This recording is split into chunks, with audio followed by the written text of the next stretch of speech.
Welcome to our video on connecting your Wix domain to Hostinger. Today we'll take you through the process step by step. Connecting your domain ensures better management and accessibility for your website. Let's find out how. First, log into your Wix dashboard by entering your credentials. Now, navigate to your site dashboard and find the Domain Settings section in the left menu. Locate the DNS settings to make necessary adjustments to your domain. Next, log into your Hostinger account and find the DNS information or name servers for your domain. Input the Hostinger DNS name servers you obtained into the Wix DNS settings.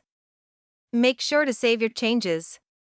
Now, verify the connection status in Wix. If you encounter issues, check for common errors. We'll guide you through troubleshooting. To recap, we've covered how to connect your Wix domain to Hostinger. Now, check your domain connection.